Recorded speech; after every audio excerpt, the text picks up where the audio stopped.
Austin, Burke. An inmate at the Southern Ohio Correctional Institution. Your current balance is $19.70. This call is from a DRC correctional facility and is subject to monitoring and recording. Utilization of an unapproved application and three-way calls to communicate are strictly prohibited and a violation of DRC policy. Thank you for using GTL. Thank you for using GTL. Hello? Hey. What's up?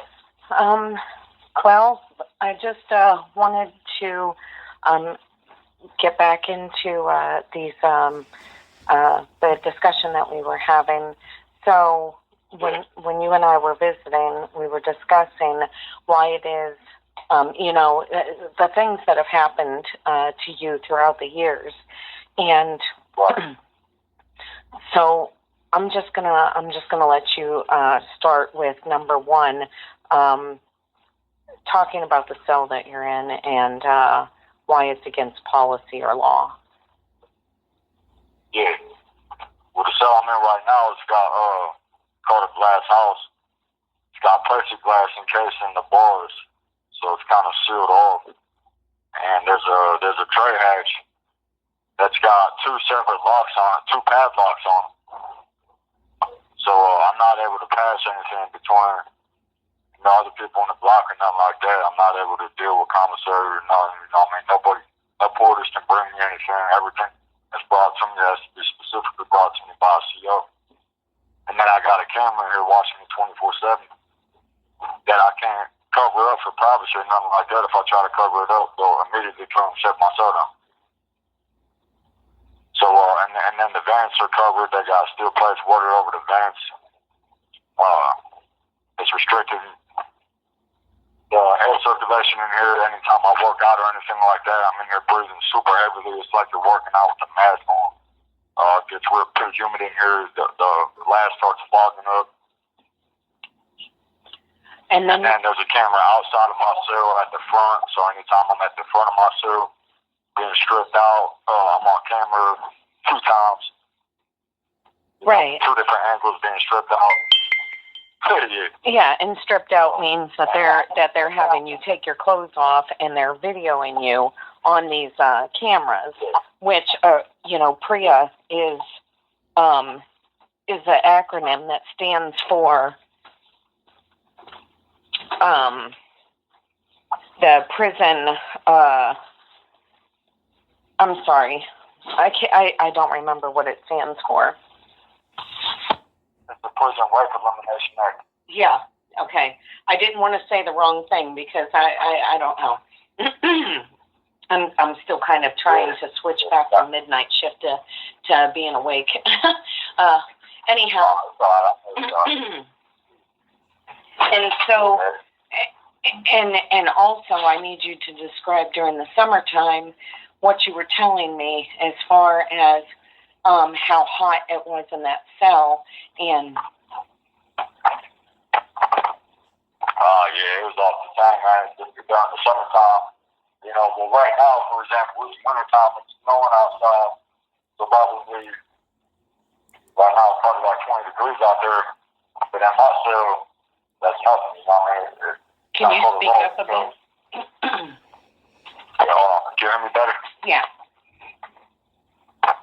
Yeah, I said, so it's snowing outside right now, and that's nothing to my cell.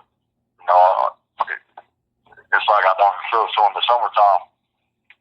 Wintertime, it's got to be at least 20 degrees hotter in this cell than it is out there because when I was washing laundry or anything, it was so hot in here that my clothes would dry almost immediately. Yeah, you said within a half hour they were stiff. And but if I do the opposite, if I start working out to get the humidity up in here, there's nowhere for my, because I'm breathing heavily, I'm doing cardio.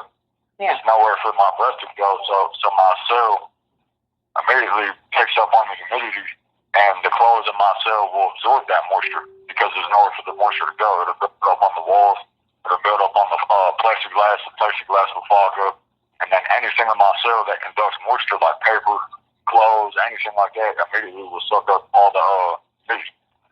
And then it'll ruin my paperwork in here and all that. Can we talk about the size of your cell compared to the other cells? to the other glass houses, it's about half the size. You know, they got 2 glass house cells in here that are probably about like two times the size of my cell.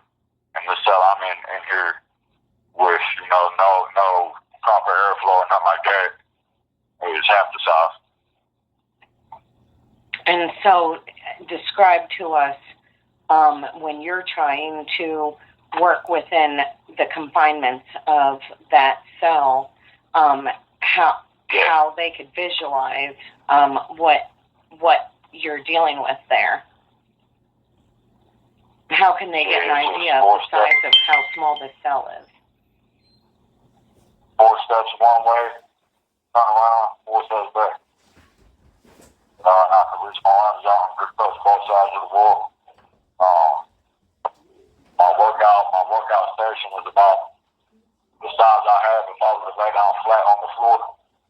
You know, there ain't no movement side to side. It's just back and forth long ways.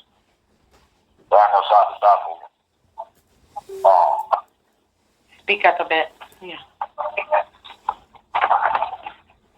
Yeah, that's it right there, you know. Mm-hmm. I get 4 paces one way and I turn around and 4 paces back. That's about it. And how long have they had you in there? 5 months. And when you went to the RIB hearing, or what were you supposed to be in? What were you sentenced to? All I was sentenced to was 90 days in J1. Mm-hmm. And when I was in J1, they had me in a cell just like this, where that was a punishment. You know, that was restricted housing. Mm-hmm. And I was in a cell just like this with the camera watching. Yeah. And I was the only one back there with a camera watching. Yeah. So I completed my time. I completed my 90 days. And they put me back out here in regular ERH where everyone else is at doing their ERH time. And they put me in another cell with a camera. Right. You know? And so it's like I'm still in restricted housing. I got it. Nah, yeah, not at all. I'm the only inmate in the state of Ohio with a camera watching me at all times. I got 2 padlocks on my tray hatch. I got this plexiglass stopping me from doing business with any other inmate back here. It's like I'm still in RH. They're giving me extra punishment. That's differential treatment from all the other prisoners who are back here in the ERH. You know, they're not supposed to do that. That violates the equal protection 14th Amendment. All prisoners are supposed to be treated equally of the same class, meaning that everybody back here is ERH just like me. We should have no different circumstances, you know, that's unusual. Right, and there's been lawsuits because of that, right? Yeah, there's been plenty of lawsuits for 14th Amendment violations. All the courts of this area, the 6th Circuit and other federal courts around here have already agreed that prisoners are a protected class under the Equal Protection Clause, and that any prisoner of the same class deserves to be treated the same. So if we're in the same prison and we're the same security level, and I'm not in restricted housing for anything, I'm not being punished for a rule violation. I've already done that punishment, and I have the right to be treated the same as the man next.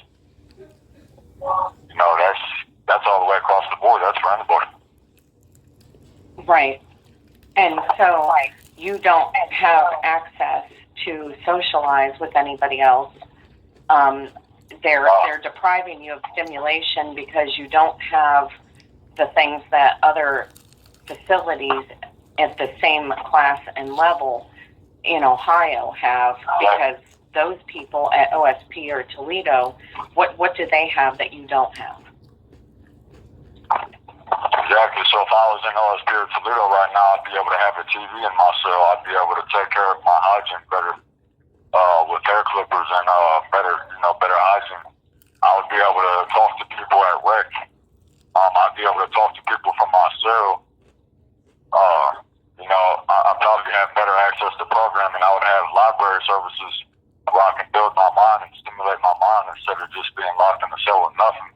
Right, because sensory deprivation is like a form of torture. Exactly, and what they're doing with this camera is a form of torture too, because it's like I'm being watched 24/7, so I would have privacy.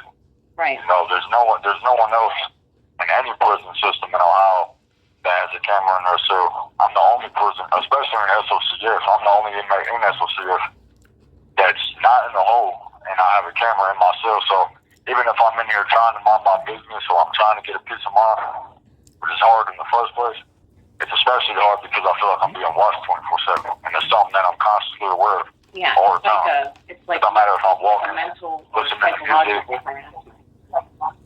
Yeah, exactly. Yeah. Hell yeah, it's torture. It's like the lights being on 24/7. You know what I mean? That do stuff like that to make you uncomfortable. So if there was And I'm the only one that's if there was a mentally ill person in there that already has issues with paranoia and they're not therapeutic on their meds, like how long does it take for mentally ill people that are in a cell like that to crash out? Man, ASAP. There was already people here. There was already people that crashed out of the cell before I got here. You can still see the explosion marks on the wall from the grenades that they threw in here, from the percussion grenades. Yeah. You know, there's still scorch marks on the wall from the explosion from previous cell extractions from this cell. Right. You know, and I know that's what they want me to do. That's why they got the ventilations blocked, so they can kill me, so they can mace me. You know, so they can mace me while I'm in here. Yeah, if I would get maced in this cell, I won't survive. I won't be able to breathe. Yeah, be able. What kind of things? You can't even breathe with ventilation. What kind of things do they say to you or do that you think are directly to try to provoke you? Well, they tell me I'm never leaving here. You know, when the warden was doing her rounds when I was at J1, she would pop out and be like, "Burke, what's up?" And I'll be like, "What's up?" She'd be like, "Oh, no, just making sure you're still here." And, you know, I would ask her, I'd be like, "So what's up? You think you got give me a transfer anytime soon?" She would say, "Oh, no, my pen's out of ink," or something like that. "You ain't going nowhere." And then you know, I got the victims from my case, the CEOs of my case telling me that they got something for me next time. They were authorized to use extra force if there was any other incidents from me, and that as a result of that incident from K2, they were authorized extra weapons and tactics. Apparently, since whatever tools they had at the time for the SRTs down here, since they weren't able to use them to, you know, subdue me, they were able to get extra tools. So they told us, like, yeah, we got extra toys to play with. Try that shit again, you know what I mean? They're basically saying that they're authorized to use extra,